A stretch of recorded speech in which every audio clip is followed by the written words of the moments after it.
तो मुझे आप समझाइए, केजरीवाल जी जो कह रहे हैं कि भाई ईडी हर चुनाव के पहले सडनली एक्टिव हो जाती है। मैं चाहता हूं कि आप केजरीवाल जी के सारे पुराने वीडियो निकालिए, कब कब उन्होंने आरोप लगाए और कितनी बार माफी मांगी। यू टर्न लगाने वाला व्यक्ति है जी, जिसकी राजनीति की शुरुआत ही झूठ से हुई हो, जो करप्शन के अगेंस्ट कैंपेन चलाकर कहता हो नहीं नहीं मैंने तो राजनीति में नहीं आना है, लेकिन चंद महीनों के बाद राजनीति में आता है। बेटियों की कसम खाता है मैं राजनीति में नहीं आऊंगा, फिर कहते हैं मैं बड़ी गाड़ी नहीं लूंगा, मैं सुरक्षा नहीं लूंगा, मैं बड़ा बंगला नहीं लूंगा। बंगला भी लिया, 25 करोड़ का स्विमिंग पूल भी बनाया, सुरक्षा एक राज्य से नहीं 2 राज्यों से सुरक्षा भी ली है, और एक के बाद घोटाला उनके एक के बाद दूसरा मंत्री करता है। एक ऐसा मुख्यमंत्री जिसके पास एक भी डिपार्टमेंट 8 साल में अपने पास नहीं है और एक भी फाइल आज तक साइन नहीं की। आप में से कितने सीईओ ऐसे होंगे, एमडीज ऐसे होंगे जिसने आज तक कोई फाइल साइन ना की हो, जिसके पास कोई अपनी रिस्पॉन्सिबिलिटी ना हो? क्या ये मॉडल चाहिए देश को? हम तो दूसरा मॉडल कहते हैं, ईमानदारी का। हमने 8 साल पहले कहा था 2014 में कि भ्रष्टाचार मुक्त शासन देंगे, सुशासन युक्त सरकार देंगे, गरीबों का, महिलाओं का, वंचित का कल्याण करेंगे। आज मैं कह सकता हूं आपके शो पर, इस समिट पर, 8 साल में भ्रष्टाचार मुक्त शासन किसी ने देश में दिया है तो नरेंद्र मोदी जी की सरकार ने दिया। 1 रुपए का घोटाले का आरोप नहीं लगा है। और देश की अर्थव्यवस्था को दुनिया में कोविड के टाइम पे भी दुनिया की 5वीं सबसे बड़ी अर्थव्यवस्था बनाने का काम किया। हमारी डायरेक्ट कलेक्शन जो है, जिसको आप income tax, corporate tax collection कहते हैं, वो पिछले साल से 30% ज्यादा है।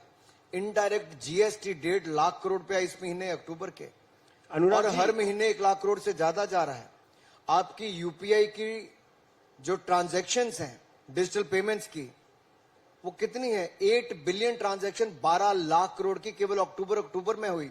जो दुनिया के बड़े बड़े देश नहीं कर पाए वो भारत ने करके दिखाया है। ये मोदी जी के नेतृत्व में हमने देश को आगे बढ़ाया है। आपके आलोचक कहते हैं कि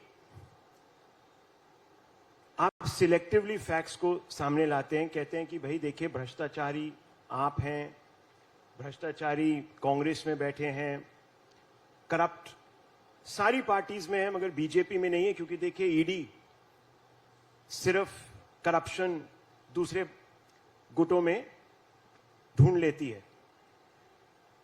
वो कहते हैं कि ये सब एक बहुत क्लेवर स्ट्रैटेजी है, जहां ईडी अपनी करप्शन दबाती है, यानी बीजेपी की जो पार्टी में जो करप्ट लोग हैं उनके अगेंस्ट केस थम जाते हैं, और जब वहां के नेता हमारी पार्टी में आते हैं यानी बीजेपी की पार्टी में आते हैं तो वो केस बंद हो जाते हैं। राहुल जी, इतना लंबा सवाल पूछने की जरूरत नहीं। 5% कन्विक्शन रेट है। मैं आसान उत्तर दे देता हूं। अगर आम आदमी पार्टी के पंजाब के स्वास्थ्य मंत्री भ्रष्ट नहीं थे तो 2 महीने में इस्तीफा क्यों दिया? अगर आम आदमी पार्टी के दिल्ली के स्वास्थ्य मंत्री भ्रष्ट नहीं थे तो 6 महीने से जेल में बैठ के मसाज क्यों करा रहे? बाहरी मसाज करा लेते। क्यों करवा रहे हैं? और कौन सा 8 साल में, मुझे आपके सामने खुली सभा में पूछता हूं आपसे, आपकी समिट पे एक आरोप बताइए मोदी सरकार पे किसने लगाया भ्रष्टाचार का? आप बताइए ना, आप तो रोज शो करते हैं। कई लोग करते हैं। आप तो जानते हैं कि राहुल गांधी ने एक कैंपेन ही शुरू कर दिया था 2018 में, चौकीदार चोर है, सीधा आरोप प्रधानमंत्री पे लगाया उन्होंने। कहने की बात यह है कि बोला काफी जाता है, बोलते हैं जैसे बंगाल में बोलते हैं कि वहां पर जो करप्ट लीडर्स थे जिनके खिलाफ सीबीआई और ईडी इन्वेस्टिगेट कर रही थी, जब वो टीएमसी में थे, जब बीजेपी में आ गए तो मैं धन्यवादी हूं, आपने याद करवाया। राहुल जी ने कहा चौकीदार चोर है, तो देश की जनता ने उसके 4 महीने के बाद जवाब दे दिया। राहुल गांधी ने 282 सीट से जिताया था 2014 में, 303 सीट के साथ पहले से ज्यादा जिताया 2019 में। तो लोकतंत्र में लोग जवाब देते हैं, तो उन्होंने दे दिया। केवल कहने से चौकीदार चोर नहीं होता है जी।